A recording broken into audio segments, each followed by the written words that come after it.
ಮಾಡಿದ್ರು. ದೇವ್ರ ಪೂಜೆನೂ ಆಯ್ತು, ಎಲ್ಲ ಮುಗಿತು. ಒಂದೊಂದೇ ದೇವ್ರ ಪೂಜೆನಿಸ್ತಾ ಬಂದ್ರು. ದಿವಾನರಿಗೆ ಎದೆ ಹೊಡ್ಕೋತಾ ಇದೆ, ಮಹಾರಾಜ ಬರ್ತಾನೆ ಯಾಕೆಂದ್ರೆ ಮಠಕ್ಕೆಲ್ಲ ಅವಾಗೆಲ್ಲ ಅವ್ರಿಂದ ಇರ್ತಿತ್ತು ಸಲಹೆ ಸಹಕಾರಗಳೆಲ್ಲ ಅಂತ. ಸ್ವಾಮಿಗಳು ಒಂದ್ಸಲ ಪೂಜೆ ಕೂತ್ಬಿಟ್ರು ಅಂದ್ರೆ ಆ ಜೊತೆ ಮಾತಾಡೋದಿಲ್ಲ. ಏನ್ ಮಾಡೋದು, ಬಲ ಸೇರಿ ಅವರ ಒಬ್ರು ಕೈ ಸನ್ನೆ ಕಣ್ ಸನ್ನೆ ಮಾಡ್ತಾನೆ ಇದ್ದಾರೆ. ಏನ್ ಮಾಡಿದ್ರು ಇಲ್ಲ. ಕೊನೆಗೆ ದೇವರೆಲ್ಲ ಭುಜಿಂಸಿ ಆಯ್ತು. ಆದ್ಮೇಲೆ ಮಹಾರಾಜ ಬಂದ. ಅಷ್ಟೊತ್ತಿಗೆ ಸ್ವಾಮಿಗಳದ್ದು ಪೂಜೆ ಮುಗ್ದಿತ್ತಲ್ಲ. ಏನ ಕೈ ಸನ್ನೆ ಬಾಯಿ ಸನ್ನೆ ಮಾಡ್ಕೊಂಡು ಓಡಾಡ್ತಿದ್ರಲ್ಲ ಅಂತ. ಎಲ್ಲೇ ಮಹಾರಾಜರು ರಾಮದೇವ್ರ ದರ್ಶನಕ್ಕೆ ಬರ್ತೀನಿ ಅಂತಿದ್ರು. ಇನ್ನೊಂದು 4 ಸಲ ವಿಷ್ಣು ಸಹಸ್ರನಾಮ ಹೇಳ್ತಾ ಇದ್ವಿ. ಆ ಮಹಾರಾಜ ಬಂದು ನಮ್ಗೆಲ್ಲ ಸಹಸ್ರನಾಮ ಮಾಡೋದಕ್ಕಿಂತ ಅಂಚಿ ಸ್ವಲ್ಪ ಪುಣ್ಯ ಆದ್ರೂ ಬರ್ತಿತ್ತು. ನೀವೇನು ಮಾತಾಡ್ಬೇಡಿ, ರಾಜನ ಹತ್ರ ನಾ ಮಾತಾಡ್ತೀನಿ. ಸರಿ. ಆಮೇಲೆ ರಾಜ ಬಂದ. ಕೋಪನೂ ಬಂದಿತ್ತು, ಅಹಂ ಬೇರೆ ಇತ್ತು ಅವನಿಗೆ. ಬಂದು ಕಾಲ ಮೇಲೆ ಕಾಲ ಹಾಕೊಂಡು ಕೂತ. ರಾಜನ ಕರೆದು ವಿಚಾರ, ಏನಪ್ಪ ರಾಜ ಬಂದು ಬಹಳ ಸಂತೋಷ, ನಿನ್ನ ಮನಸ್ಥಿತಿ ಹೀಗೆ ಹೇಗಿದೆ? ಯಾಕೆಂತಂದ್ರೆ ಎಲ್ಲ ಕಡೆ ನೀವು ಬಂದ ಮೇಲೆ ದೇವಸ್ಥಾನ ಬಾಗಿಲು ತೆಗೆದು ಪೂಜೆ ಮಾಡಿಕೊಡ್ತಾರೆ. ನಾವು ರಾಮದೇವ್ರನ್ನ ಕಟ್ಟಿಟ್ಬಿಟ್ಟಿದೀವಿ ಅಂತಂದ್ರೆ ನಿಮಗೆ ಬಹಳ ಬೇಸರ ಆಗಿರುತ್ತೆ. ಹೌದು ಅನ್ನಂತೆ. ಹೌದಪ್ಪ, ನಿನಗಿನ್ನ ಚಿಕ್ಕವರು, ನಿನ್ನ ಕಾಯೋದು ಉತ್ತಮ, ಒಪ್ಕೊಳ್ತೀನಿ, ಅದು ಸರಿಯಾದ ನಿಯಮ. ನೋಡು, ನಮ್ಮ ರಾಮದೇವರಿದ್ದಾನಲ್ಲ, 14 ಲೋಕದ ಒಡೆಯ. ಅವನು ನೀನ್ ಕಾಯ್ಬೇಕಾ, ನಿನ್ಗೆ ಅವನ್ ಕಾಯ್ಬೇಕಾ? ನಾ ಮಾಡಿದ ತಪ್ಪಾದ್ರೆ ನೀ ಏನ್ ಬೇಕಾದ್ರೂ ಶಿಕ್ಷೆ ಕೊಡು. ಇಲ್ಲ ಸ್ವಾಮಿ, ನೀವು ನನ್ನ ಕಣ್ ತೆರೆಸಿದ್ರಿ, ಇಷ್ಟು ದಿವಸ ನಾನು ಅಮ್ಮನಂತಿದ್ದೆ ಅಂತ ಹೇಳಿ ಮೊದಲ ದಿವಸ ಸ್ವಾಮಿಗಳು ಸ್ನಾನಕ್ಕೆ ಮುಂಚೆ ಬಂದು ಕೂತಿದ್ದಂತೆ. ಕೂತು ಪೂಜೆ ಎಲ್ಲ ನೋಡ್ಕೊಂಡು ಹೋದಂತೆ. ಅಂದ್ರೆ ನಾವ್ ಯಾರ ಹತ್ರ ಕನ್ವಿನ್ಸ್ ಮಾಡ್ಬೇಕಾದ್ರೆ ನಮ್ಮ ಮೇಲೆ ಇರುತ್ತೆ, ನಾವ್ ಯಾವ ರೀತಿ ಮಾತಾಡ್ತೀವಿ ಅದ್ರ ಮೇಲೆ. ಅದಲ್ಲ, ನೀವು ಮುಂಚೆನೆ ಬರ್ಬೇಕಾಗಿತ್ತು ಅಂದ್ರೆ ಅವ್ನು ಬೇಕಾದ್ರೆ ಇದು ಮಾಡ್ಬೋದಾಗಿತ್ತು, ರೂಲ್ ಮಾಡ್ಬೋದು. ಅದಕ್ಕೆ ನಾವು ಮಾತಾಡೋದ್ರ ಮೇಲೆ ಡಿಪೆಂಡ್ ಆಗಿರುತ್ತೆ ಅಂತ ಹೇಳ್ತಾರೆ. ಹಂಗೆ ನಾವು ಅಷ್ಟು ದೊಡ್ಡ ಕೆಲಸ ಮಾಡೋದು ಬೇಡ. ಯಾರೇ ನಮ್ಮನೆ ಪೂಜೆ ನೋಡ್ಲಿಕ್ಕೆ ಸಾಧ್ಯ, ಹೆಂಡತಿ ಮಕ್ಕಳು ಬಂದು ಮಂಗಳಾರತಿ ತಗೊಂಡ್ರೆ ಸಾಕಾಗಿರುತ್ತೆ. ಪೂಜೆ ಮುಗಿಸಿ ಅಂತ ಹೇಳ್ತಾರೆ. ಹೌದಲ್ಲ, ಅಷ್ಟ ಬೇಡ. ನಾವು ಪ್ರಧಾನವಾಗಿ ಸಾಮಾನ್ಯವಾಗಿ ಮಾಡ್ಬೇಕಂತ ಒಂದು ಹೋಮ ಪೂರ್ಣಾಹುತಿಗೆ ಕಾಯಿಸದೇ ಇರೋದು, ಅಥವಾ ಪಿತೃಶ್ರಾದ್ದ ಮಾಡಿರ್ತೀವಿ ನಮಸ್ಕಾರಕ್ಕೆ ಕಾಯಿಸದೇ ಇರೋದು. ಯಾಕೆಂದ್ರೆ ಇದೇ ದೃಪದ ಯಾಗವನ್ನು ಮಾಡಿದಾಗ ಯಾಜೋಪಯಾಜರು ಯಾಗವನ್ನು ಮಾಡಿದಾಗ ಪೂರ್ಣಾಹುತಿ ಕಾಯ್ತಾ ಇದ್ರು. ಪೂರ್ಣಾಹುತಿಗೆ ನಿನ್ನ ಹೆಂಡತಿಯಲ್ಲಿ ಅಂದ್ರು. ಅಗ್ನಿಯಿಂದ ಪ್ರಸಾದ ಬಂದಿದೆ, ಹೆಂಡತಿ ಕೊಡ್ಬೇಕು ಎಲ್ಲಿ ಅಂದ್ರು. ಹುಡುಕ್ತಾ ಇದ್ರು, ಎಲ್ಲೆಲ್ಲೂ ಹೋಗಿದ್ದಾಳೆ. ವಾಪಸ್ ಅಗ್ನಿಗೆ ಹಾಕಿ ಬಿಟ್ರು. ಅಲ್ಲಿ ಅಗ್ನಿಂದ ದ್ರೌಪದಿ ವಾಪಸ್ ಬಂದಿತ್ತು. ಅಂದ್ರೆ ಅವಳ ಯೋನಿಗಳಾಗಿ ಬರ್ಬೇಕಾಗಿತ್ತು. ಹಾಗಾಗಿ ಆಯ್ತು. ಇದೇ ಹೋಗಿದ್ರೆ ನಮ್ಗೆಲ್ಲ ಆದ್ರೆ ಪ್ರಸಾದವೇ ಇಲ್ಲದಂತ. ಹಾಗಾಗಬಾರ್ದು ಅಂತಂದ್ರೆ ಯಾರನ್ನು ಯಾವುದೇ ಕಾರಣಕ್ಕೂ ಪೂರ್ಣಾವತಿ ಮಂತ್ರ ಇರೋದೇ ಹಾಗೆ. 2 ನಿಮಿಷಕ್ಕೆ ಮುಂಚೆ ಕಾಯಿಸಬಾರ್ದು. 2 ನಿಮಿಷ ಅದಕ್ಕೆ ಪೂರ್ವದ ಮುಂಚೆನೆ ಹೇಳಬೇಕು. ಇನ್ನೊಂದು 10 ನಿಮಿಷಕ್ಕೆ ಪೂರ್ಣಾವತಿ ಇದೆ, 10 ನಿಮಿಷಕ್ಕೆ ಪಿಂಡ ಪ್ರದಾನ ಗೋಷ್ಠಿ. ಪಿಂಡವನ್ನ ಕಲ್ಸೋಕ್ ಮುಂಚೆ ಯಾರು ಬರೋರಿದ್ದಾರೆ, ಬೇಕಾದ್ರೆ ಕಾಯೋಣ. ಪಿಂಡ ಪ್ರದಾನ ಆದ್ಮೇಲೆ ಕಾಯಿಸಬಾರ್ದು. ಪಿಂಡ ಕಲ್ಸೋಕ್ ಮುಂಚೆ ಬೇಕಾದ್ರೆ ಎಷ್ಟೊತ್ತಾದ್ರೂ ವೇಟ್ ಮಾಡಿ. ಪಿಂಡ ಕಲ್ಸದ ಮೇಲೆ ಅದು ಇಡ್ಲೇಬೇಕು ಅಂತಿರೋದು. ಹಾಗೆ 2 ನಿಮಿಷ ಕಾಯಿದೆ. ಅದು ಏನು ದೇವರ ಸಲುವಾಗಿ, ಭಗವದ್ ಭಕ್ತರ ಸಲುವಾಗಿ. ಅಲ್ಲೆಲ್ಲೋ ಟಿಫನ್ ಮಾಡ್ತಾ ಇರೋ 1 ನಿಮಿಷ ಕಾಫಿ ಕುಡ್ಕೊಂಡ್ ಹೋಗ್ಬಿಡ್ತಾರೆ ಇರಿ ಅಂತಂದ್ರೆ. ಇಲ್ಲ ಇಲ್ಲೇ ಕಾಫಿ ತಂದ್ಕೊಡಿ, ಕಾಫಿ ಕುಡಿತಾ ಅವ್ರ ಪೂರ್ಣಾವತಿ ನೋಡ್ತಾರೆ. ಇದೆಲ್ಲ ಬೇಡ, ಅಂಥದ್ದೆಲ್ಲ ಮಾಡಲೇಬಾರದು. ಹಾಗಾಗಿ ಪೂರ್ಣಾವತಿ ಅನ್ನತಕ್ಕಂಥದ್ದು ನಮ್ಮ ಪಾಪಗಳನ್ನೆಲ್ಲ ಸಮರ್ಪಣೆಯನ್ನು ಮಾಡತಕ್ಕಂಥದ್ದು ಅಗ್ನಿಗೆ.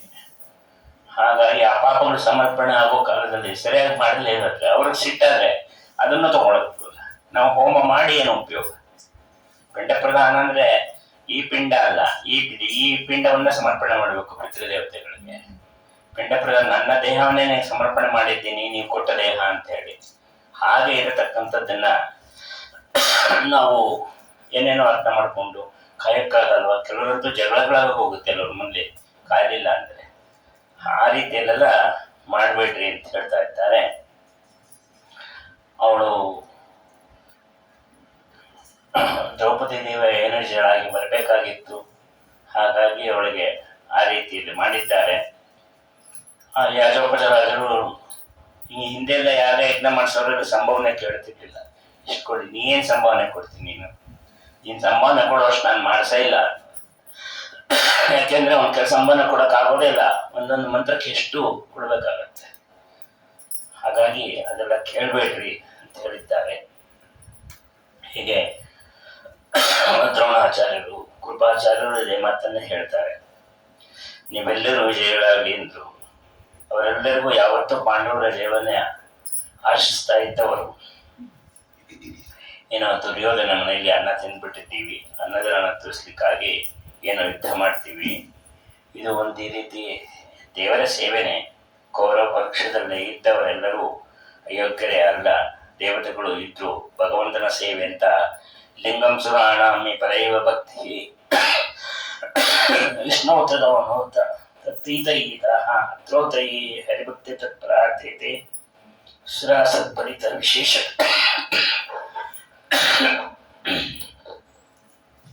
ಆಚಾರ್ಯರು ಬಿಡಿಸಿ ಹೇಳ್ತಾರೆ, ಯಾರಿಗೆ ವಿಷ್ಣುವಿನಲ್ಲಿ ಉತ್ತಮ ಭಕ್ತಿ ಇದೆ ಅದು ದೇವತೆಗಳ ಲಕ್ಷಣ. ಯಾರು ವಿಷ್ಣುವನ್ನ ದ್ವೇಷ ಮಾಡ್ತಾರೆ ಅದು ಅಸುರರ ಲಕ್ಷಣ. ಇಲ್ಲಿ ಈ ಪಕ್ಷ ಆ ಪಕ್ಷ ಅಂತ ಇಲ್ವೇ ಇಲ್ಲ. ಯಾವ ಪಕ್ಷದಲ್ಲಾದರೂ ಇರೋ ಭಗವಂತನಲ್ಲಿ ವಾಯುದೇವರಲ್ಲಿ ನೀನು ಭಕ್ತಿ ಇದ್ದು ನೀನು ಭಕ್ತನೇ ಇಷ್ಟನ್ನು ಹೇಳಿ ಇಲ್ಲಿಗೆ 11ನೇ ಅಧ್ಯಾಯನ ಮುಗಿಸಿ 12ನೇ ಅಧ್ಯಾಯದಲ್ಲಿ ದೇವಕಿಯ ಜನ ಬಗ್ಗೆ ಹೇಳ್ತಾರೆ.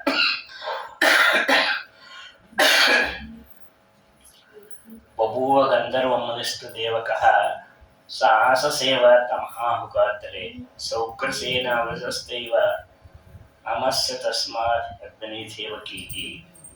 ದೇವಕ ಅಂತ ಒಬ್ಬ ಗಂಧರ್ವ, ಅವನು ಭಗವಂತನ ಸೇವಕೆಯನ್ನು ಮಾಡಬೇಕು ಅಂತಲೇ ಆಹುಕನ ಮಗನಾಗಿ ಹುಟ್ಟಿದ. ಆಹುಕನಿಗೆ ಇಬ್ಬರು ಮಕ್ಕಳು, ದೇವಕ ಮತ್ತು ಉಗ್ರಸೇನ ಅಂತ. ದೇವಕನ ಮಗಳು ದೇವಕಿ, ಉಗ್ರಸೇನನ ಮಗ ಕಂಸ. ಅಂದರೆ ಇವರಿಬ್ಬರು ಅಣ್ಣ ತಮ್ಮಂದ್ರ ಮಕ್ಕಳು. ಇಲ್ಲಿ ಆಚಾರ್ಯರು ಹೇಳುವಾಗ ಇನ್ನೊಂದು ಅಂಶವನ್ನು ಹೇಳ್ತಾರೆ.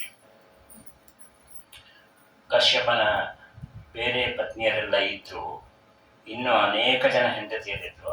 ಆ ಪತ್ನಿಯರ ಎಲ್ಲರಲ್ಲಿ ದೇವಕನ ಪುತ್ರಿಯರು ಎಲ್ಲರೂ ದೇವಕನ ಪುತ್ರಿಯರೇ, ಅಷ್ಟೂ ಜನ ಕಶ್ಯಪರ ಹೆಂಡತಿಯರು. ಹಿರಿಯಾದ ದೇವಕಿಯನ್ನ ಅವಳ ತಾತ ಆಹುಕನಿಗೆ ದತ್ತು ಕೊಟ್ಟಿದ್ದ. ಕಂಸನಿಗೆ ತಂಗಿನೂ ಆದ್ಲು, ಈ ಕಡೆ ಸೋದರತ್ನೇನೂ ಆದ್ಲು. ಯಾಕೆಂದ್ರೆ ದೇವಕಿ ದೇವಕನ ಮಗಳಾದ್ರಿಂದ ಕಂಸನಿಗೆ ತಂಗಿ, ಆಹುಕ ದತ್ತು ತಗೊಂಡಿದ್ರಿಂದ ಸೋದರತ್ತೆ ಆಗಿದ್ದಾಳೆ. ಯಾಕೆ ಈ ಮಾತು ಹೇಳ್ತಾರೆ ಅಂತಂದ್ರೆ, ಕಂಸ ಒಂದು 8 ಸಲ ಅವಳಿಗೆ ನಮಸ್ಕಾರವನ್ನು ಮಾಡ್ತಾನೆ. ಅದಕ್ಕೆ ಹೇಳ್ತಾರೆ, ತಂಗಿಗೆ ನಮಸ್ಕಾರ ಮಾಡಬಾರ್ದನ್ನ, ತಂಗಿ ಅಂತ ಮಾಡಲಿಲ್ಲ ಸೋದರತ್ತೆ ಅಂತ ಮಾಡಿದೆ ಅಂತ ಹೇಳ್ತಾರೆ. ಕಂಸ ಮದುವೆ ಮಾಡಿಕೊಟ್ಟ ಅಶರೀರವಾಣಿ ಆಯಿತು, ಅವೆಲ್ಲ ಕೇಳಿದ್ದೀವಿ. ದೇವಕಿ ವಸುದೇವ ವಿವಾಹ ಸಂದರ್ಭದಲ್ಲಿ ಅಲ್ಲಿ ಬರೋರು ಬಂದ್ಬಿಟ್ಟು ಬರೋಕ್ಕೆ ಮುಂಚೆನೆ ನಿಮಗೆಲ್ಲ ಮೆಸೇಜ್ ಕೊಟ್ಟು ಇಂಥ ದಿನ ಬರ್ತೀನಿ, ನಿನ್ನನ್ನು ಕೊಲ್ತೀನಿ ಕಂಸಂಗೆ. ಇವೆಲ್ಲ ಯಾಕೆ ಹೇಳಬೇಕಾಗಿತ್ತು? ಇವೆಲ್ಲ ಯಾಕೆ ತಯಾರಿ ಬೇಕಾಗಿತ್ತು? ಇವಳು ಬಿಟ್ಟು 8ನೇ ನಿನ್ನನ್ನು ಕೊಲ್ಲತ್ತೆ, ಇದೆಲ್ಲ ಯಾಕೆ ಬೇಕಾಗಿತ್ತು? ಕೃಷ್ಣ ಬಂದು ಅವನ ಪಾಡಿಗೆ ಒಂದು ಕೊಂದಿದ್ರೆ ಆಗಿತ್ತು. ಇದನ್ನೇ ಹೇಳೋ ಉದ್ದೇಶ ಏನು? ಹೇಳದೇ ಇದ್ರೂ ನಡೀತಾ ಇತ್ತಲ್ವಾ ಅಂತಂದ್ರೆ, ಅದಕ್ಕಂತಾರೆ ಸೋದರ ಮಾವನನ್ನ ಯಾವುದೇ ಕಾರಣಕ್ಕೂ ಬೈಲಿಕ್ಕೂ ಅಧಿಕಾರ ಇಲ್ಲ, ಇನ್ನು ಸಂಹಾರ ಮಾಡೋದು ಹೆಂಗೆ? ಹಾಗಾಗಿ ಸೋದರ ಮಾವನ ಕೊಲ್ಲಬಾರ್ದು. ಸೋದರ ಮಾವನ ಋಣ ಮಕ್ಕಳಿಗೆ ಬಹಳ ಜಾಸ್ತಿ ಇರುತ್ತೆ, ತಾಯಿಯ ನಂತರ ಸೋದರ ಮಾವ ಅಂತಲೇ ಇರೋದು. ಹಾಗಾಗಿ ಆ ಸೋದರ ಮಾವನ ಬಹಳ ಇರುತ್ತೆ ಋಣ. ಅಶರೀರವಾಯಿತು ಅಂತಂದ್ರೆ ಯಾರು ಹೇಳಿದ್ದು ಇಲ್ಲಿ ಅದನ್ನ? ಶರೀರವಾಣಿ ಹೌದು, ಹೇಳಿದ್ಯಾರು? ಯಾರು ಹೇಳ್ಬೇಕಲ್ಲ. ಅದಕ್ಕೆ ಅಲ್ಲಿ ಹೇಳ್ತಾ ಇರ್ತಾರೆ, ವಾಯುದೇವರು ಹೇಳಿದ್ದು. ಯಾಕೆ ವಾಯುದೇವರಿಗೆ ಅಶರೀರ ಅಂತಾರೆ ಅಂತಂದ್ರೆ, ಭಾಗವತ ತಾತ್ಪರ್ಯದಲ್ಲಿ ಅದನ್ನೇ ಹೇಳ್ತಾರೆ, ಅವರಿಗೆ ಇದ್ದ ಶರೀರದ ಮೇಲೆ ಅಭಿಮಾನ ಇಲ್ಲ, ಹಾಗಾಗಿ ಅವರಿಗೆ ಅಶರೀರ ಅಂತ. ಶರೀರ ಇದೆ, ಆದರೆ ನಂದು ಅನ್ನೋದಿಲ್ಲ.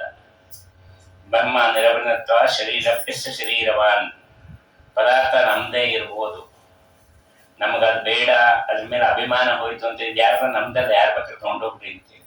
ಹೌದು, ಅದೇ ನಮ್ಮ ಪದಾರ್ಥ ಆದ್ರೆ ಬಿಡ್ತೀವ, ಅವನ ಎಲ್ಲಿ ಹೋದ್ರು ಓಡೋಗ್ತಿರ್ಬೇಕು, ರೋಗಿಸ್ಕೊಂಡ್ಬಿಡ್ತೀವಿ ನಂದದು ಅಂತ. ಆ ಅಭಿಮಾನ ಬಿಡಬೇಕು, ಆವಾಗ ನಮಗೆ ವೈರಾಗ್ಯ ಅಂತಕ್ಕಂಥದ್ದು ಬರತಕ್ಕಂಥದ್ದು. ಸೊ ಪರಿತ್ಯಾಗ ಇನ್ ದಿ ಸೆನ್ಸ್ ನಂದಲ್ಲ ಅಷ್ಟೇ, ಇನ್ನೇನಿಲ್ಲ ಹಂಗೆ ಹೇಳಿದ್ರು. ಬ್ರಹ್ಮದೇವರು ವಾಯುದೇವರಿಗೆ ದೇಹದ ಇಲ್ಲದೆ ಇರೋದ್ರಿಂದ ಅವ್ರಿಗೆ ಅಶರೀರ ಅಂತ ಹೇಳ್ತಾರೆ. ಅವರು ಆ ದೇಹವನ್ನ ಏನ್ ಅನ್ಕೊಳ್ತಾರೆ ಅಂತಂದ್ರೆ, ದೇವರು ಕೊಟ್ಟಿರತಕ್ಕಂಥ ಮನೆ, ಈ ಮನೆಯಲ್ಲಿ ದೇವ್ರು ನಮ್ಮನ್ನ ಎಷ್ಟು ದಿವಸ ಇಟ್ಟಿರ್ಲಿ, ಆಮೇಲೆ ಖಾಲಿ ಮಾಡುವ ತಕ್ಷಣ ಖಾಲಿ ಮಾಡ್ತೀವಿ ಅಂತಲೇ ಇರ್ತಾರೆ ಹೊರತು ನಂತರ ದೇಹದ ಮೇಲೆ ಅಭಿಮಾನ ಇಟ್ಕೊಂಡು ಒಂದೊಂದಕ್ಕೂ ಒತ್ತಾಡ್ಕೊಂಡು ಅವೆಲ್ಲ ಮಾಡೋದಿಲ್ಲ. ವಿನಾ ಅಪರಾಧಿನ ತಥೋಗರೀಯಸೋ ನಮ್ಮ ಮಾತುರೋ ವದ್ಯತಾಮಿತಿ ವಿಷ್ಣೋ ಲೋಕಸ್ಯ ಧರ್ಮಾನು ವರ್ತತೋತಃ ಪ್ರೀತೋ ವಿರೋಧ ಉವಾಚ ವಾಯು. ಅಪರಾಧ ಮಾಡದೇ ಇದ್ರೆ ಎಂದು ಸೋದರಮಾವನ್ನ ಕೊಲ್ಲಬಾರದು. ದೊಡ್ಡ ಅಪರಾಧ ಯಾವುದು ಅಂದ್ರೆ ತಂದೆ ತಾಯಿಯರ ದ್ವೇಷ. ಇದಕ್ಕಿಂತ ಮಹಾ ಅಪರಾಧ ಯಾವುದೂ ಇಲ್ಲ. ತಂದೆ ತಾಯಿಯಲ್ಲಿ ತಪ್ಪನ್ನು ಹುಡುಕೋದು, ತಂದೆ ತಾಯಿ ಹೇಳಿದ ಮಾತು ಕೇಳದೇ ಇರೋದು, ಇವೆಲ್ಲ ದೊಡ್ಡ ದೋಷ. ಈ ಕಂಸ ನನ್ನ ಅಪ್ಪನನ್ನ ಹೊಟ್ಟೆ ಉರಿಸ್ತಾ ಇದ್ರೆ ಕೃಷ್ಣನ ಹತನ ಆಗ್ಲಿ, ಅವನ್ನ ಸಂಹಾರ ಮಾಡ್ಲಿಕ್ಕೆ ಇವನಿಗೊಂದು ಎಲಿಜಿಬಿಲಿಟಿ ಬರುತ್ತೆ ಅಂತ ಹೇಳಿ ನಾನು ಮಾಡಿದ್ದೀನಿ ಅಂತ ವಾಯುದೇವರು ಹೇಳಿದ್ದಾರೆ. ನಮ್ಮ ಅಮ್ಮನನ್ನ ಶಿಕ್ಷಿಸಿ ಜೈಲಿನಲ್ಲಿ ಇಡೋ ತರ ಮಾಡ್ತೀನಿ, ಆಗ ಕಂಸನನ್ನ ನಾನು ಕೊಲ್ತೀನಿ. ದೇವರಿಗೆ ವಿಧಿ ನಿಷೇಧಗಳು ಏನೂ ಇಲ್ಲ, ಪಾಪ ಪುಣ್ಯಗಳು ಏನೂ ಇಲ್ಲ. ನಾಳೆ ದಿನ ಯಾರಾದ್ರೂ ಕೇಳ್ಬೋದಲ್ರಿ, ಕಂಸನ್ ಯಾಕ್ರಿ ನಿಮ್ ದೇವರು ಸುಮ್ಮನೆ ಕೊಲ್ಬೇಕಾಗಿತ್ತು, ಬಹಳ ದೊಡ್ಡವರು ಅಂತೀರಾ, ನೀವೆಲ್ಲರಿಗೂ ಜಗಜ್ಜನ್ಮಾಧಿಕರ್ತ ಅಂತೀರಾ, ಅದೆಲ್ಲ ಮಾತು ಬರುತ್ತೆ ಅನ್ನೋದಕ್ಕೋಸ್ಕರ ಅವನೇನ್ ಮಾಡ್ದ, ಎದ್ದೆದ್ದು ಆಚರತಿ ಶ್ರೇಷ್ಠ, ಯಾವುದೇದು ಒಳ್ಳೇದು ಅಂತ ಮಾಡ್ತಾರೆ ಲೋಕ ಅದನ್ನೇ ಮಾಡೋದು, ದೊಡ್ಡವ್ರು ಮಾಡಿದ್ದನ್ನೇ ಪ್ರಪಂಚ ಮಾಡೋದು. ಸೋದರ ಮಾವನನ್ನ ಸೋದರೇ ಅಳಿಯಂದ್ರು ಕೊಲ್ತಾರೆ ಅಂತ ಆದ್ರೆ ಇನ್ನು ಮುಂದೆ ಸೋದರ ಮಾವಂದ್ರ ಗತಿ ಏನು?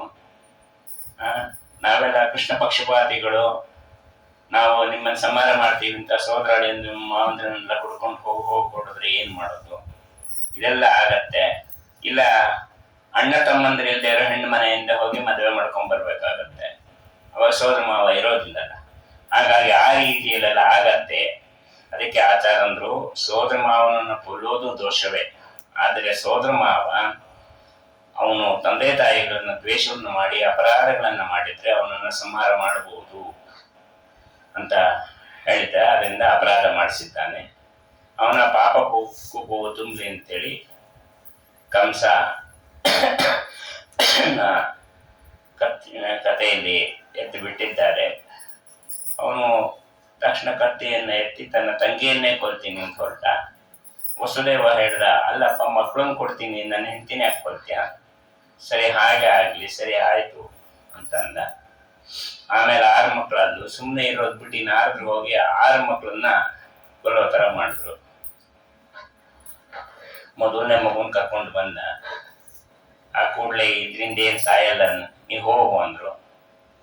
ಸರಿ ಹೋದ. ಅಷ್ಟೊತ್ತು ನಾರದ್ರು ಬಂದ್ರು. ಏನಪ್ಪ ಕಂಸ, ಏನೋ ಆಕಾಶವಾಣಿಯಲ್ಲಿ ಏನೋ ಬ್ರಾಡ್ಕಾಸ್ಟ್ ಆಯ್ತಂತೆ, ಏನು? ಇಲ್ಲ, ಈಗ ನನ್ನ ಸೋದರಳಿಯ ನನ್ನ ಕೊಲ್ತಾನಂತ. ಮೊದಲನೇ ಯಾಕೋ ಸಾಯಿಸದೆ ಬಿಟ್ಟಿ ಅಂತೆ. ಅಲ್ಲ 8ನೇದು ಅಂತ ಹೇಳಿದ್ದಾನೆ. ಸರಿ, ಒಂದು ಕೆಲಸ ಮಾಡು, 8 ಕಲ್ ತಗೊಂಬ. 8 ಕಲ್ ತಂದ್ರೆ ರೌಂಡ್ ತಿಳ್ಸ, ಇದ್ರಲ್ಲಿ ಮೊದಲನೇದು ಯಾವ್ದು ಹುಡುಕು ಅಂತ. ಯಾವ ಕಡೆಯಿಂದ ಎಣಿಸಿದ್ರು 8 ಬಂತು. ಸರಿ, 6 ಮಕ್ಕಳು ಉಳಿದಿದ್ರೆ 4 ಗಂಟೆ ಹೋಗ್ತಿತ್ತು. ಹೌದಲ್ಲ? ಅವ್ರ ಪಾಡಿಗೆ ಅವರು ಉಳಿಲಿಕ್ಕೆ ಬಿಡಬೇಕಿತ್ತು. ಅವ್ರ ಗಂಟೆ ಹೋಗ್ತಿದ್ರೆ ಇನ್ನೊಂದು ದೇವತಾ ಕಾರ್ಯ ಆಗಬೇಕಾಗಿತ್ತು. ಅದಕ್ಕೋಸ್ಕರವಾಗಿ ಹರಿವಂಶದ ಕಥೆಯನ್ನು ಆಚಾರ್ಯರು ಹೇಳ್ತಾರೆ. ಷಟ್ಕನ್ಯಕಾಶ್ಚ ವರದಾಗೃಹೀತ ತೇನೈವ ತಾವಿಶ್ಚ ಮುಮೋದ ಶೂರ್ಜ ಬಾಲಿಕ ಪ್ರತೀಚ ಪುರಾಗೃಹೀತ ಪುರಾಸ್ಯ ಭಾರ್ಯ ಸುರಭೀಸ್ತು ರೋಹಿಣಿ. ಈ ದೇವಕಿಯ 6 ಜನ ತಂಗಿಯರನ್ನ ವಸುದೇವ ಮದುವೆ ಆದ. ಎಲ್ಲರ ಜೊತೆಗೂ ಸಂಸಾರ ಮಾಡಿ ಆನಂದ ಇದ್ದ. ಬಾಲಿಕ ರಾಜನಾದ ಅವನ ಮಗಳಾದ ರೋಹಿಣಿಯನ್ನ ಮದುವೆ ಆಗಿದ್ದ. ಇವಳು ಹಿಂದಿನ ಜನ್ಮದಲ್ಲಿ ಸುರಭಿ ಅಂತ ಆಗಿದ್ಲು. ಇದಲ್ಲದೆ ವಸುದೇವನಿಗೆ 2 ಬೇರೆ ಹೆಂಡತಿರು ಸುಗಾಲ ವಾಸುದೇವ ಮತ್ತು ಪೌಂಡ್ರಕ ವಾಸುದೇವ ಅಂತ 2 ಮಕ್ಕಳಾಗಿದ್ದಾರೆ. ಅವರಿಬ್ಬರು ವಸುದೇವನ ಮಕ್ಕಳೇ. ಹಡದ ತಾಯಿಯಂದ್ರು ಕಶ್ಯಪರ ಹೆಂಡತಿಯರು. ದ್ವಿತೀಯ ದೇವಿಯಲ್ಲಿ ಒಬ್ಬಳು, ದ್ವಿತೀಯ ದೇವಿಯಲ್ಲಿ ದೈತ್ಯರು ಹುಟ್ಟೋದು, ಧನುದೇವಿಯಲ್ಲಿ ದಾನವರು ಹುಟ್ಟೋದು. ಕಾಶಿರಾಜ ವಾಸುದೇವನಿಗೆ ತನ್ನ ಮಗಳನ್ನ ಕೊಟ್ಟು, ಅವಳೇ ದ್ವಿತೀದೇವಿ. ಪುತ್ರಿಕಾ ಪುತ್ರಧರ್ಮ ಅಂತ ಇವಳಲ್ಲಿ ಹುಟ್ಟುವ ಗಂಡು ಮಗುವನ್ನ ನನಗೆ ಕೊಡಬೇಕು ಅಂತ ಕೇಳಿದ್ದ. ಹಾಗೆ ಆಗ್ಲಿ ಅಂತೇಳಿ ನಾನು ಬೆಳೆಸ್ತೀನಿ ಆ ಕಂಡೀಷನ್ ಮೇಲೆ ಮದುವೆ ಮಾಡಿಕೊಟ್ಟ. ದ್ವಿತೀದೇವಿ ಕರವೀರಪುರದಲ್ಲಿದ್ಲು. ಅವಳು ಹಾಗೆ ಮಾಡಿದ್ಲು. ವಸುದೇವ ಇನ್ನೊಬ್ಬಳನ್ನ ಮದುವೆ ಆದ. ಅದು ಒಂದು ಗಂಡು ಮಗು ಆಯ್ತು. ಅದಕ್ಕೂ ಇದೇ ರೀತಿ ಮಾತು ಕೊಟ್ಟಿದ್ದ. ಅವನು ಸುಗಾಲ ವಾಸುದೇವ. ಈ ಇನ್ನೊಬ್ಬ ದ್ವಿತೀದೇವ ಮಗ ಪೌಂಡ್ರಕ ವಾಸುದೇವ. ಅವ್ರನ್ನ ಕಾಶಿಪಟ್ಟಣದಲ್ಲಿ ಇದ್ದ. ಇವರಿಬ್ರು ಯಾರು ಅಂತ ಮೂಲ ರೂಪದಲ್ಲಿ ಅದನ್ನ ಆಚಾರ್ಯ ತಿಳಿಸ್ಕೊಡ್ತಾರೆ. ನಾನು ದೇವರು ಒಂದೇ ಅಂತ ಏನ್ ಹೇಳ್ತಾ ಇದ್ದ ವೇನ, ಆ ವೇನನೇ ಪೌಂಡ್ರಕ ವಾಸುದೇವನಾಗಿ ಹುಟ್ಟಿದ್ದಾನೆ. ಆ ವೇನ ಪೌಂಡ್ರಕ. ಇನ್ನ ಇವನು ಸುರಗಾಲ ವಾಸುದೇವ ಮಧುನಾಮಕ ದೈತ್ಯನ ಮಗ, ದುಂದು ಅಂತ ಹೇಳಿ. ಈ ದುಂದು ಭಗವಂತನಿಂದ ಸಮೃತನಾಗಿದ್ದ. ಅವನೇ ಈಗ ಸುರಗಾಲ ವಾಸುದೇವನಾಗಿ ಬಂದಿದ್ದಾನೆ. ದೇವಕಿಯನ್ನ ಮದುವೆ ಆದ್ಮೇಲೆ ವಸುದೇವ ಆ ಕಡೆಗೆ ಹೋಗಲೇ ಇಲ್ಲ. ಹೀಗೆ ಅವರಿಬ್ಬರ ವಿಚಾರವನ್ನು ಹೇಳಿ ಯಾರ್ಯಾರು ದೇವತೆಗಳು ಅಂತ ಅವತಾರ ಮಾಡಿದ್ರು ಅವರೆಲ್ಲರೂ ವೇದವ್ಯಾಸ ದೇವರ ಶಿಷ್ಯರು. ವಿಷ್ಣೋ ಜ್ಞಾನಂ ಪ್ರಾಪ್ಯ ಸರ್ವೇ ಅಖಿಲಜ್ಞಾಃ ತಸ್ಮಾತ್ ಯೋಗ್ಯ ಬಹು. ವೇದವ್ಯಾಸರಿಂದ ತತ್ವಜ್ಞಾನವನ್ನ ಇದರಿಂದ ತಮ್ಮ ತಮ್ಮ ಯೋಗ್ಯತೆ ಅನುಸಾರ ಅವತಾರ ಮಾಡಿದ್ರು. ಯಾರ್ಯಾರು ಅವತಾರ ಮಾಡಿದ್ದಾರೆ ಅಂದ್ರೆ ಬ್ರಹ್ಮದೇವರ ಮಕ್ಕಳು ಮರೀಚಿಯ ಮಗನೇ ಕಶ್ಯಪ. ಆ ಮರೀಚಿ ಋಷಿಗಳಿಗೆ 6 ಜನ ಮಕ್ಕಳು. ಅವರೆಲ್ಲ ದೇವತೆಗಳೇ. ಅವರಲ್ಲಿ ಒಬ್ಬ ದೇವರ ಅಂತ. ದೇವರ ಅಂತಂದ್ರೆ ಅವನು ಯಾವಾಗ ಬೇಕಾದ್ರೂ ದೇವರನ್ನ ಕರೀತಿದ್ದು. ದೇವಂ ಲಾತೀತಿ ದೇವರಾಹ ಅಂತ. ಎಲ್ಲಿದ್ರು ಅಲ್ಲೇ ದೇವ್ರನ್ನ ತಾನು ಹೋಗಿ ದೇವ್ರ ಪೂಜೆ ಮಾಡೋದಲ್ಲ. ನಾನು ನಿನ್ ಪೂಜೆ ಮಾಡ್ತೀನಿ ಬಾ, ಇಲ್ಲಿ ಬಾ ಅಂದ್ರೆ ಬಂದು ದೇವ್ರ ಪೂಜೆ ಮಾಡಿಸ್ಕೊಂಡು ಹೋಗೋನು. ಹಾಗೇನು ಆ ರೀತಿ ಇಲ್ಲಿ ಇದ್ದವನು. ಬಹಳ ಸಣ್ಣಗೆ ಇದ್ದ. ಜಪ ತಪ ಎಲ್ಲ ಮಾಡಿ ಬಹಳ ಸಣ್ಣಗೆ ಇದ್ದವನು. ಅವನ ಪಾಡವನು ಓಡಾಡ್ಕೊಂಡಿದ್ರೆ ಈ ಉಳಿದ ಮರೀಚಿ ಋಷಿಗಳ ಮಕ್ಕಳು ಅವ್ರನ್ನ ಆಡ್ಕೊಳ್ಳೋರಂತೆ. ನೋಡೋದೇವಲ್ಲ ಹುಷಾರು, ಜೋರಾಗಿ ಗಾಳಿ ಬರ್ತಾ ಇದೆ, ಹಾರಿಗಿರ್ ಹೋಗ್ಬಿಟ್ಟು ಎಲ್ಲಾದ್ರೂ ಉಪ್ಪಂದ್ರೆ ಬಿದ್ದೋಗ್ತೀಳೋ ಅಂತೆಲ್ಲ ಆಡ್ಕೊಂಡ್ರಂತೆ. ಆಗ ಅವ್ರಿಗೆ ಮನಸ್ಸಿಗೆ ನೋವಾಯ್ತಂತೆ. ತಪಸ್ಸುಗಳ ಸುದ್ದಿಗೆ ಯಾವತ್ತೂ ಹೋಗ್ಬಾರ್ದು. ತಪಸ್ಸುಗಳು ಏನೇ ಆದ್ರೂ ಅವರು ಸುಮ್ಮನೆ ಅವ್ರು ಒಂದ್ಸಲ ತಿರುಗಿ ನೋಡಿದ್ರೆ ನಮ್ಗೆ ಏನ್ ಬೇಕಾದ್ರೂ ಅಷ್ಟು ಇದಿರುತ್ತೆ. ಅವರು ಬೇಜಾರಾಯ್ತು. ಈ ಲೋಕನೆಷ್ಟು ತುಂಬಾ ದಪ್ಪ ಇದ್ರು ಆಡ್ಕೋತಾರೆ, ತುಂಬಾ ಸಣ್ಣ ಇದ್ರು ಆಡ್ಕೋತಾರೆ, ಅದು ಬೇರೆ ವಿಚಾರ. ಆದ್ರೆ ಪಾಪಿಷ್ಠರ ಮರೀಚಿ ಋಷಿಗಳ ಮಕ್ಕಳಾಗಿ ನಿಮ್ಮ ಅಪ್ಪಂಗೂ ಗೌರವ ಇಲ್ದಿರ ಹಂಗೆ ಈ ರೀತಿಯಲ್ಲಿ ಆಡ್ಕೋತಾ ಇದ್ದೀರಾ, ಇದು ಅಸುರ ಸ್ವಭಾವ. ಹಾಗಾಗಿ ನೀವೆಲ್ಲ ಅಸುರರಾಗಿ ಹುಟ್ರಿ ಅಂತ ಶಾಪ ಕೊಟ್ರು. ಅವರು ಕಾಲನೇಮಿ ಅನ್ನೋನ ಮಕ್ಕಳಾಗಿ ಹುಟ್ಟಿದ್ರು. ಅಸುರ ಅಂದ ತಕ್ಷಣ ಹುಟ್ಟಿದ ಕೂಡಲೇ, ಅಸುರರು ಅಂತಂದ್ರೆ ಹುಟ್ಟಿದ ಕೂಡಲೇ ಬರೋ ಸ್ವಭಾವ ಏನು ಅಂತಂದ್ರೆ ಮೊದಲೇ ನಾವು ಸಾಯಬಾರ್ದು. ಅಸುರರಿಗೆ ಬರೋದು ನಾವು ಸಾಯಬಾರ್ದು. ಎರಡನೇದು ನಮ್ಮ ಪಟ್ಟ ಬಿಟ್ಕೊಡ್ಬಾರ್ದು, ಯಾರಿಗೂ ಬಿಟ್ಕೊಡೋದು. ನಮ್ಮ ಇಂಥ ಮೇಲೆ ಯಾರು ಮೇಲಿರಬಾರದು. ಇದೆಲ್ಲ ಆಸುರಿ ಸ್ವಭಾವಗಳು. ಅವಧ್ಯತ ತಪ ಏವಚ ಚಕ್ರ.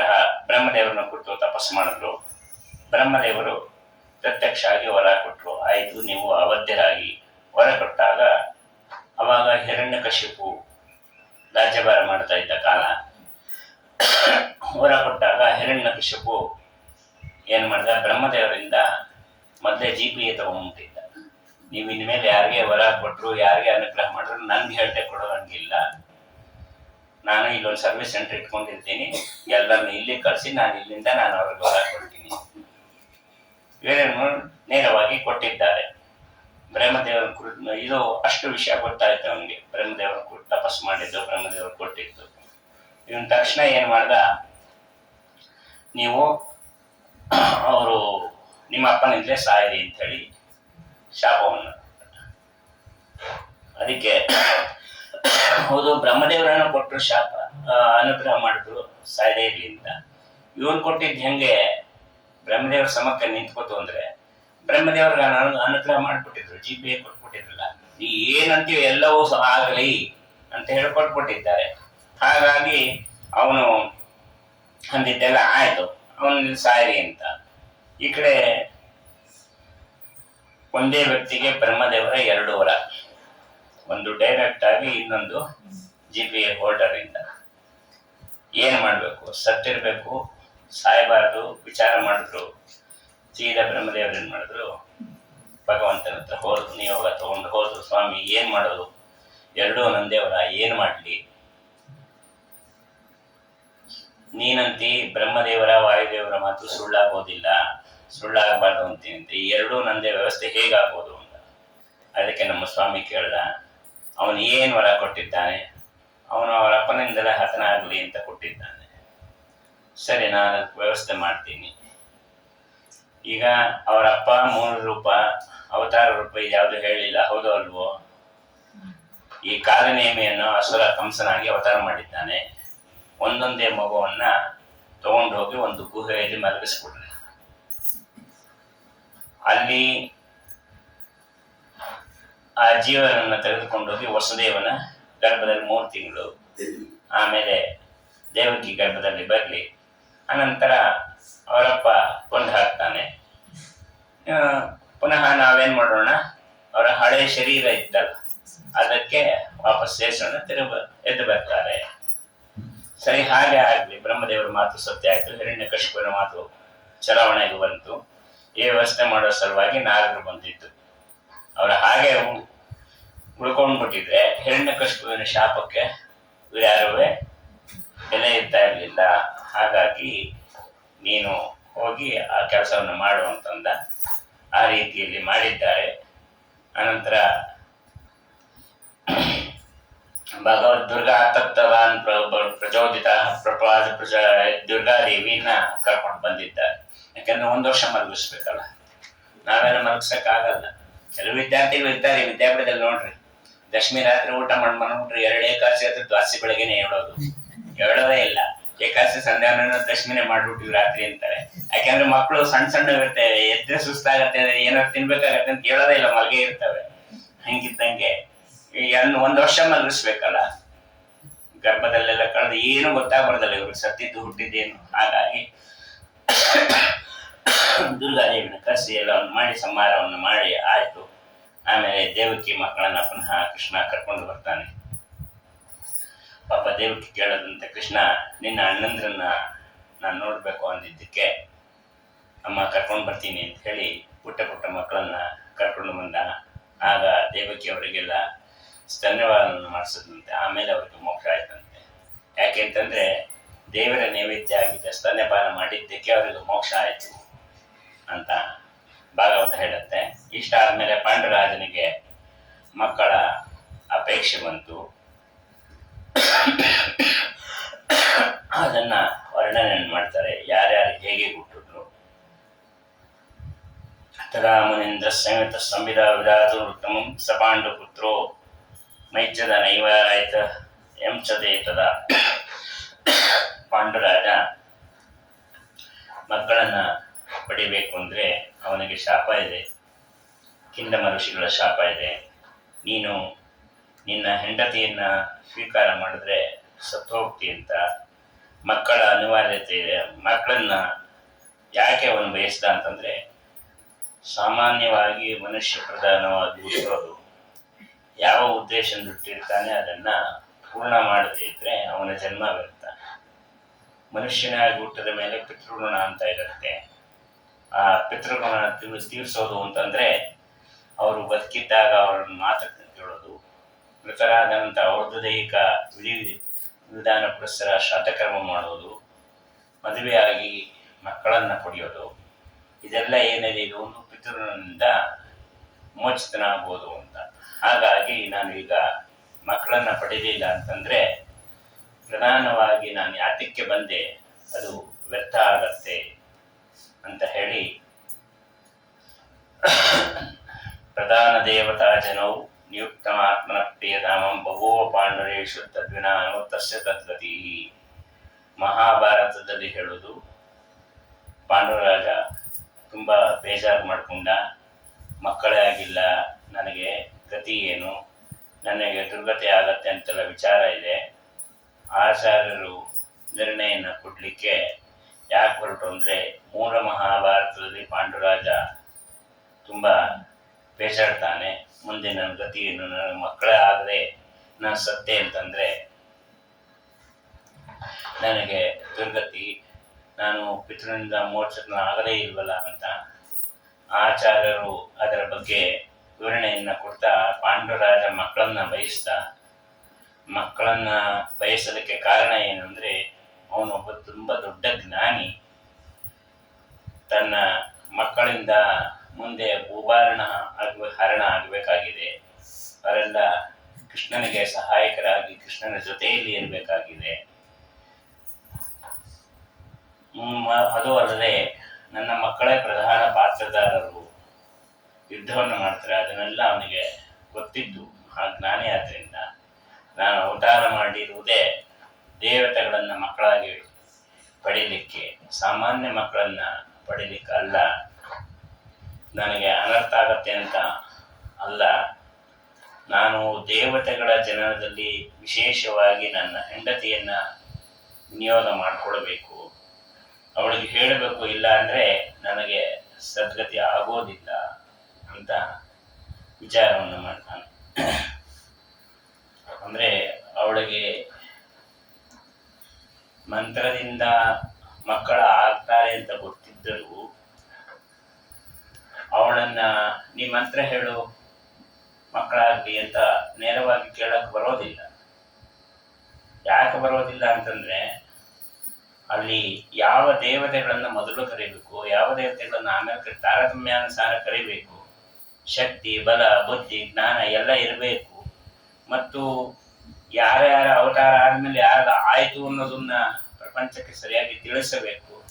ಇದೆಲ್ಲದಕ್ಕೋಸ್ಕರವಾಗಿ ಅವನು ಮೊದಲಿಗೆ ಪತ್ನಿಯಲ್ಲಿ ವಿಚಾರವನ್ನು ಹೇಳ್ತಾನೆ, ನೋಡು ನನಗೆ ಮಕ್ಕಳ ಅಪೇಕ್ಷೆ ಇದೆ, ಆದರೆ ನನಗೆ ದುರ್ಗತಿ ಆಗತ್ತೆ ಅನ್ನೋ ಭಯ ಇಲ್ಲ, ನನಗೆ ಸದ್ಗತಿ ಆಗತ್ತೆ ಅದೇನು ಭಯ ಇಲ್ಲ, ನಾನು ಜ್ಞಾನದಿಂದ ನಾನು ನೋಡಿದ್ದೀನಿ. ಆದರೆ ನೀನು ಮಂತ್ರ ಹೇಳಿ ಮಂತ್ರಪೂತವಾದ ಮಕ್ಕಳಿನಿಂದ ಮುಂದೆ ಇಡೀ ಸೂರ್ಯ ಚಂದ್ರ ಇರೋವರೆಗೂ ಆ ಮಕ್ಕಳ ಹೆಸರು ಎಲ್ಲರ ಬಾಯಲ್ಲಿ ಬರ್ತಾ ಇರುತ್ತೆ.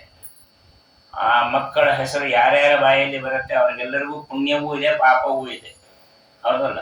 ಈಗ ಕೆಟ್ಟವರು ಭೀಮಸೇನ ದೇವರನ್ನ ದ್ವೇಷವಾಗಿ ನೋಡಿದಾಗ ಅವ್ರಿಗೆ ಪಾಪ ಬಂತು, ಭೀಮಸೇನ ದೇವರನ್ನ ಭಕ್ತಿಯಿಂದ ಪೂಜೆ ಮಾಡಿದಾಗ ಪುಣ್ಯ ಬಂತು. ಹೀಗೆ ಹೇಳ್ತಕ್ಕಂಥದ್ದು ಅಂತ ಎಲ್ಲ ಹೇಳಿ ಹೇಳ್ತಾನೆ, ನನಗೆ ದುರ್ಗತಿ ಆಗತ್ತೆ ಅಂತಲ್ಲ, ನಾನು ಏನು ಮಾಡಬೇಕು ಅಂತ ಬಂದಿದ್ದೆ ಅದನ್ನ ಇನ್ನ ಮಾಡಿಲ್ಲ ಅಂತ ಅದಕ್ಕೋಸ್ಕರವಾಗಿ ಕೇಳ್ತಾ ಇದ್ದೀನಿ ಅಂತ ಆಚಾರ್ಯರು ತಾತ್ಪರ್ಯವನ್ನು ಕೊಡ್ತಾರೆ. ಇದು ಇವತ್ತಿನ ಕಾಲಕ್ಕೆ ತುಂಬಾ ಅನುಕೂಲವಾದ ಮಾತು. ಒಂದು ವೇಳೆ ಮಕ್ಕಳಾಗಲಿಲ್ಲ ಅಥವಾ ಇದ್ದ ಮಕ್ಕಳು ಭ್ರಷ್ಟರಾಗೋದ್ರು ಏನು ಮಾಡೋದು, ಇದೆಲ್ಲ ಯಾರ ಕೈಯಲ್ಲೂ ಇಲ್ಲ.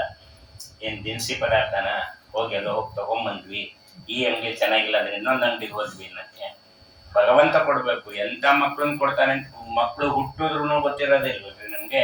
ಮಕ್ಕಳು ಬೆಳೀತಾ ಒಂದೊಂದೇ ಅವ್ರ ದುರ್ಬುದ್ಧಿಗಳು ಸದ್ಬುದ್ಧಿಗಳು ಎಲ್ಲ ಗೊತ್ತಾಗತ್ತೆ. ಒಳ್ಳೆ ಮನೆಯಲ್ಲಿ ಕೆಟ್ಟ ಬುದ್ಧಿ ಇರೋ ಮಕ್ಕಳನ್ನ ಕೊಡ್ತಾನೆ, ಎಲ್ಲ ಕೆಟ್ಟ ಮನೇಲಿ ಆ ಮಗುಗೆ ದೇವರ ಪೂಜೆ ಬೇಕು, ಕೊಡೋದಿಲ್ಲ ಅಂತ ಮಕ್ಕಳನ್ನ ಕೊಡ್ತಾನೆ. ಏನ್ ಮಾಡ್ತೀರಿ? ಹಾಗೆ ಆ ರೀತಿಯಲ್ಲಿ ಮಕ್ಕಳು ಬೆಳೀತಾ ಗೊತ್ತಾಗತ್ತೆ. ಇದೆಲ್ಲ ಹೇಗೆ ತಿಳ್ಕೊಳಕ್ಕಾಗತ್ತೆ? ದಿನಸಿ ಅಲ್ವಲ್ಲ, ಹೋಗಿ ನೋಡ್ಬಿಟ್ಟು ತಗೊಂಬರೋದಕ್ಕೆ. ಹಾಗಾಗಿ ಭಗವಂತ ಕೊಡಬೇಕು.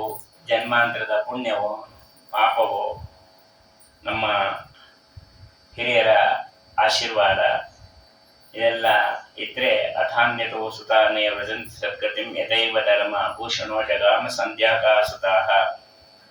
ಮಕ್ಕಳಿಲ್ಲದೆ ಇದ್ದರೂ ಸದ್ಗತಿಯನ್ನು ಹೊಂದಬಹುದು. ಇದು ಆಚಾರ್ಯರು ಕೊಟ್ಟ ದೊಡ್ಡ ಭರವಸೆ. ಅಲ್ಲಪ್ಪ, ನೀವು ಹೇಳಿದ್ರಿ, ನಾವು ನಂಬೇಕಲ್ವಾ? ಯಾರಾದರೂ ಒಬ್ಬ ಸದ್ಗತಿಯನ್ನು ಹೊಂದಿದ ಉದಾಹರಣೆಯನ್ನು ಕೊಡಿ ಅಂತಂದ್ರೆ, ನಾವು ಮಾಧ್ವರು ಮಧ್ವಾಚಾರ್ಯರ ಮೇಲೆ ನಂಬಿಕೆ ಇದೆ, ನಾವು ನಂಬ್ತೀವಿ.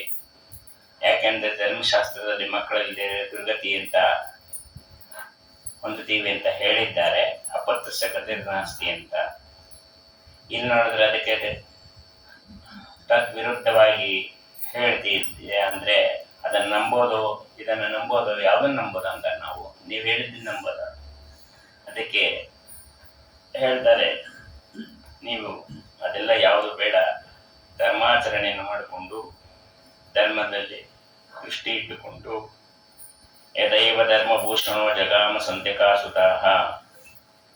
ಸಂಧ್ಯಾವಳಿ ಅಂತ ರುಕ್ಮಾಂಗದನ ಹೆಂಡತಿ, ಆ ರುಕ್ಮಾಂಗದ ಮತ್ತು ಸಂಧ್ಯಾವಳಿ ಮಗ ಧರ್ಮಾಂಗದ ಅಂತ, ಅವನು ನಿಷ್ಠೆಯಿಂದ ಏಕಾದಶಿ ಮಾಡಿದ.